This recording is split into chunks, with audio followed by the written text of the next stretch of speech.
哦，我每天来这里第一件事就是挑选上好的大肠，还有小肚、猪脑。动手就比较这些挑的比较干净吗？方小丽每天所选的食物材料被老广称之为“猪下水”，也叫猪下货、猪杂、猪杂碎。猪内脏在不同的饮食文化中口碑褒贬不一。在潮汕人的味觉记忆里，猪下水就是让人观其状、闻其香、满口生津的特色街头美食。方小丽就是靠着为猪下水代言的绝活，在弘扬这个潮汕美食发源地站稳了脚跟。明天你要留这些好的给我哈。我们家的招牌呢，就是猪肠当糯米，还有猪脑小肚汤。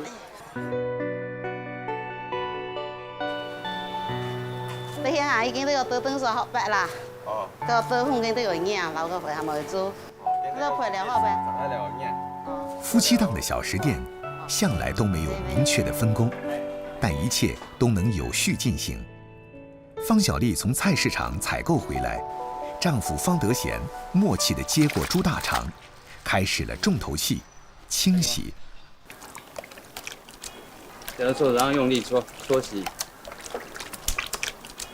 就是去掉它那个猪肠外面那个粘液。好猪大肠这一口的人都知道，加醋搓洗能迅速分解大肠外衣的黏膜，但论如何去掉肠内异味，就可是八仙过海，各显神通了。在方德贤的菜谱里，则是靠人手一丝一丝地剥去肠内油脂，才达到去除异味的效果。把30斤的大肠清洗干净，需要3个小时。就是那个大肠第一要干净嘛，要白，然后让大肠衣要薄一点，不要很厚，太厚了，等一下那种很容易裂掉。有人馋小食档的出品，但始终过不了卫生这一关，而忍住了口。为了打消食客们的顾虑，每丈夫洗干净大肠，方小丽还要习惯性的一一检查，并将猪肠一端的口用纱线绑紧，作为肠衣备用。我们大肠呢要挑选的是，大肠头下面这一段直肠，一段呢大概15到20公分左右，一副大肠呢大概可以做20来条吧。外衣修补好后，就要开始准备内馅儿。糯米需要提前1天浸泡，五花肉和香菇切粒，将香菇、花肉粒、虾米、花生倒入浸泡好的糯米当中。这个时候，双手就是最好的机器。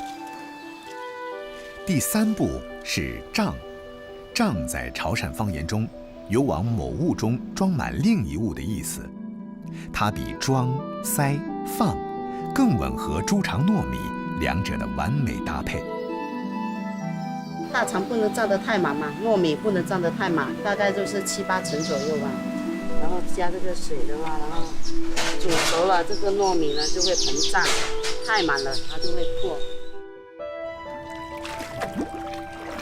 下水之前呢，要把里面的配料这些搞均匀了，这肠子下了之后煮熟起来才不会煮烂了是。与星级厨房里的各尽其职不同，小食店的运作几乎可以用一脚踢来形容。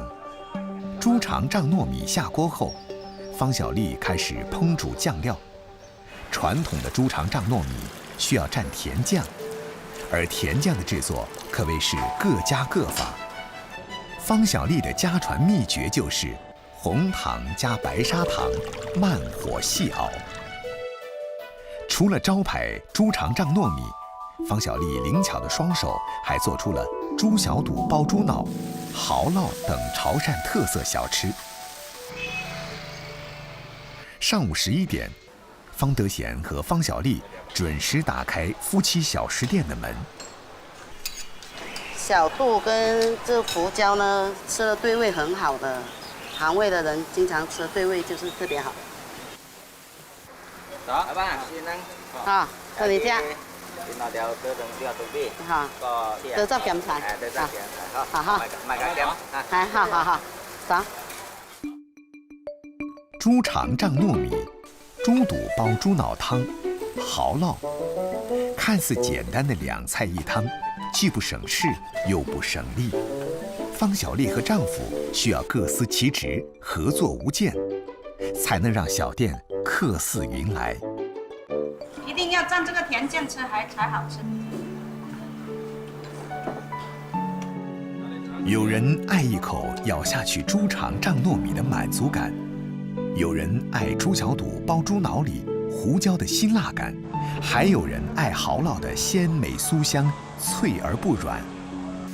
号称最懂吃的潮汕人，在绘制其美食版图时，向来重味道、轻环境。但即使是这样，潮汕仍有着“小食天堂”、“瘦子进去，胖子出来”的美誉。功劳里面自然少不了众多像方小丽这样的美食缔造者。我不求大富大贵啦，就想说能在维持生计的情况下，把这个传统美食传承下去吧。街头觅食，要么新奇，要么怀旧。簇新的美食层出不穷，辣到跺脚，酸到呲牙，甜到心花怒放。但最让人产生共鸣的，可能是過去的味道。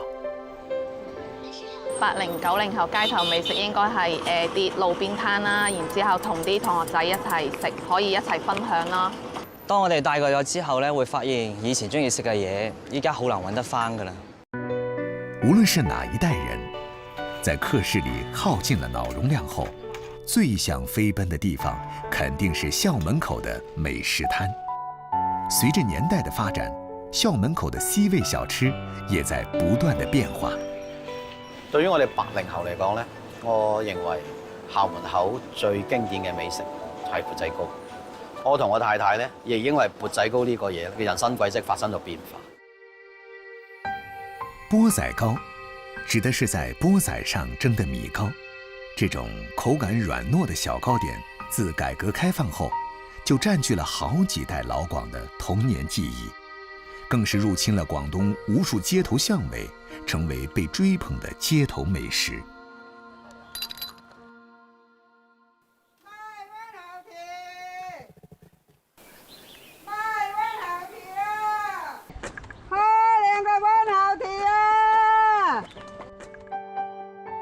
缽仔糕誕生於食物匱乏年代的廣東台山，是當地農婦為了給勞作的男士填肚子而創。那時候，吃得飽是缽仔糕最重要的功能。這種用於填肚子的米糕，在台山也被稱為碗頭糍。把浸泡的粘米磨成米漿，按一定比例加入白砂糖或黃糖熬製的糖水。攪拌均勻後，將米漿蒸入蒸籠裡的小瓦缽，然後隔水蒸熟。這種傳統的白糕和黃糕，幾十年來曾經風靡粵港澳熱鬧的街頭。喺90年代嘅時候咧，缽仔糕好常見嘅，通街都買得到。但係2000年之後咧，唔係隨便買得到，想食都買唔到。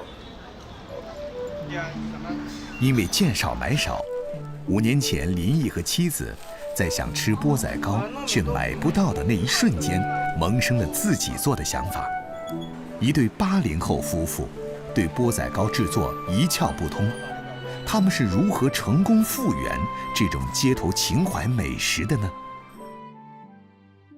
今日星期6喎，係喎。椰汁紅底要做多啲啊。OK 啦，咁今日做到晏咧。開波啦！好。每天早上6點，林毅和妻子必須雷打不動地開啟一天的勞作。中午12點前，我哋要完成18個口味1000個缽仔糕嘅製作。5小時準備18種口味的粉漿，對如今的余慧儀可謂是得心應手。但5年前沒經驗、沒配方、沒師傅，一切都沒有余慧儀想象中那麼的順理成章。廚傳統缽仔糕嘅主要材料咧有嗰個粘米粉、薯粉、馬蹄粉、澄麵同埋藕粉。單單係粉嘅搭配，我哋就試咗過千次。粉漿的搭配、辅料的甄選、時間的控制，於慧儀每天都在加加減減中摸索。在3個月的時間裡，她手起手落了數千次。試下個味，睇下個甜度啱唔啱？睇用邊隻粉？單單係牛奶啊、椰漿啦呢啲輔料，我哋都試咗好多種，蒸出嚟嘅糕試食嘅都抌咗成2000隻都有了。钵仔糕的製作本不是難事，難的是於慧儀想找回小時候奶奶手做钵仔糕的味道。終於在2017年春節後，於慧儀感覺自己可以出山了。就係呢個口感，彈牙，唔錯，就係阿嫲嘅味道。正。除了打情懷牌，還能否給傳統美食加入新鮮餡料呢？於慧儀又開始挑戰起自己。好似芝士啊、椰汁啊、奶茶同埋榴蓮呢啲年輕人中意嘅食材，點樣融入去傳統嘅粉漿入邊？芝士佢因為佢高溫先比較容易溶解啊嘛，即係用溫度計測量埋個溫度範圍，佢係最容易融合嘅。奶茶嘅話就要首先煮啲奶茶水出嚟啦，我溶咗啲糖之後再溝落去啲粉漿嗰度，然後再加奶。於慧儀不斷地在消耗時間和浪費食材的基礎上，換來了18種傳統口感、新式口味的缽仔糕。而家最受歡迎嘅係芝士、椰汁、奶茶缽仔糕，日日都可以賣出300-400隻啦。用數次失敗才換來的新口味，於慧儀夫婦倆說什麼也要保住新式缽仔糕的新鮮，因為只有把這口新鮮咬在嘴裡，才能吸引更多的新一代食客，缽仔糕的生命才得以長長久久。為咗等大家食到現場精製嘅缽仔糕，我哋解決咗缽仔糕漿嘅儲存同埋運輸問題。每日我哋將缽仔糕漿送到去鋪頭，可以令客人食到傳統又新鮮嘅缽仔糕。從研發到線上售賣，再到粉絲眾籌開店，林毅、於慧儀夫婦放棄了原有的工作，通過勤勞的雙手，把稱為廣東街頭任性果凍的傳統缽仔糕恢復了往日光環。所以我做呢件事嘅目標咧，當大家抽起條筋想食缽仔糕嘅時候咧，佢可以買到缽仔糕食，係買到好食嘅缽仔糕食。我希望咧，我哋兩公婆可以齊心咁樣行好情懷美食呢條路。在老廣的食譜裡，大米擔起飽肚子的主食角色的同時，也構成了千變萬化的街頭美食。它有無數分身，不僅在正餐上出現，也能以各種米製品的形式大放異彩。食在廣東，味在汕頭。提起汕頭，感覺就是3個字：吃吃吃。林希生在汕頭的一家網紅餐廳工作，已經10幾年了。日復一日，年復一年，都是做着同樣的事情。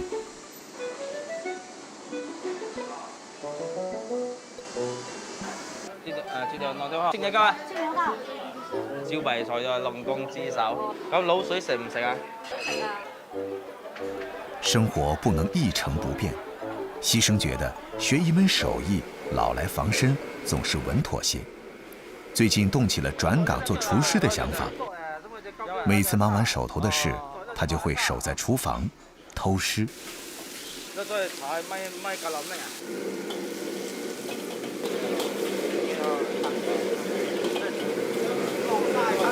郑彦斌當廚師18年了，專攻潮汕菜。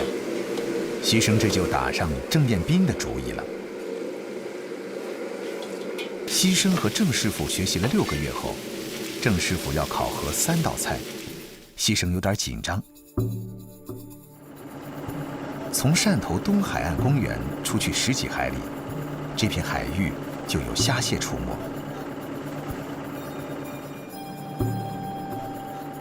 渔家谢月河是西生的老朋友了。这次西生要新鲜的红蟹和沙鲈虾，特意拜托谢月河出一趟海。因为这里是陆地的淡水出海口，咸淡水交汇处，黄金7度水中所产的海鲜最是鲜美。来，踩脚，踩脚。打捞当日最新鲜的沙鲈虾和红蟹是通关的基础。海鲜新不新鲜，螃蟹有没有打痒，都逃不过汕头人那一张张刁钻的嘴。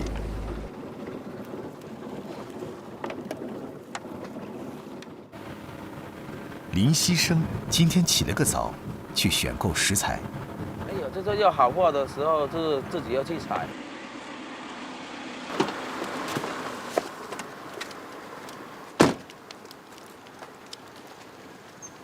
喂，好呀，我好不？我这啊。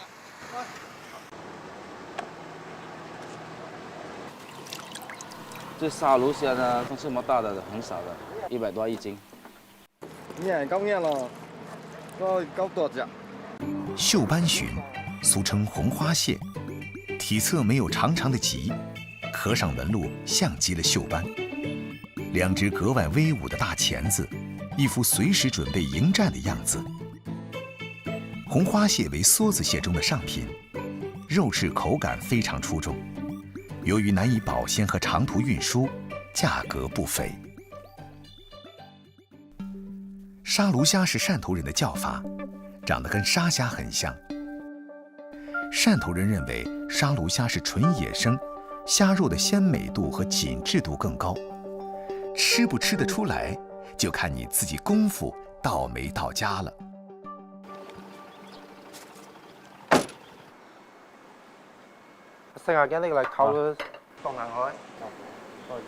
郑师傅考核西生的3道菜：冻红蟹、沙律金丝虾、蒜蓉虾。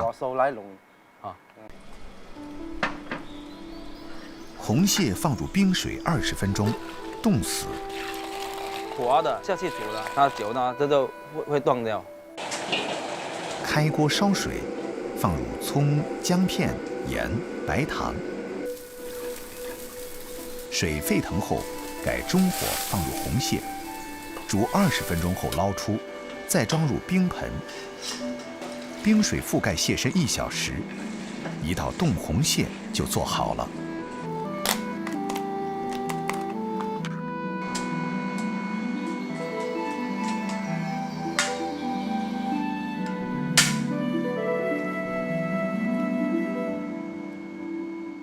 白肉如羊脂玉般晶莹洁白，令人不忍入口。沙律金丝虾的做法比较复杂，油温100度后放入土豆丝煎炸，在香炸粉中打入鸡蛋，加水搅拌成黏糊状。沙鲈虾去壳后开边，裹上这一层浆，放入低温油锅煎炸。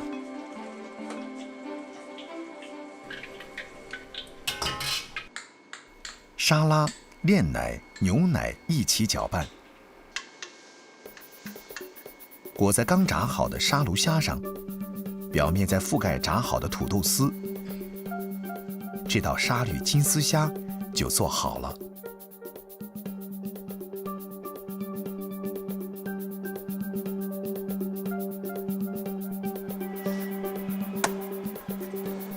沙鲈虾开边，放上蒜蓉，入锅蒸3分钟即可。撒上葱花，淋上热油，开边蒜蓉沙鲈虾就成了。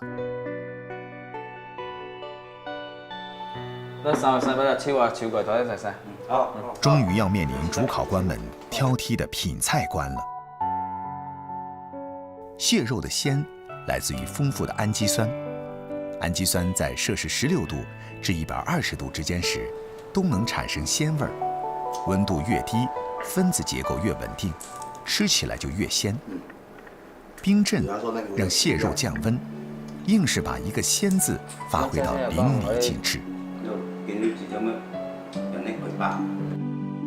沙律金丝虾，一口下去，外层酥脆，内里软弹，在舌尖上潮涨潮落，形成丰富的味道层次。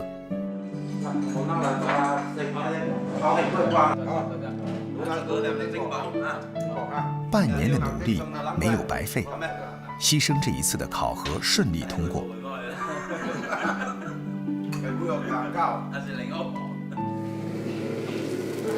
牺牲说，他最大的愿望是能拥有一家自己的餐厅，自己为自己掌勺。幸福都是奋斗出来的，爱拼的人运气大都不差。山珍海味早已从过去帝王贵胄的筵席走进了寻常百姓家。虾兵蟹将的盛宴从来都不缺好食者。行走在虾蟹江湖，感验的不仅仅是自然的馈赠，更是人们用巧思和经验创造的鲜美之道。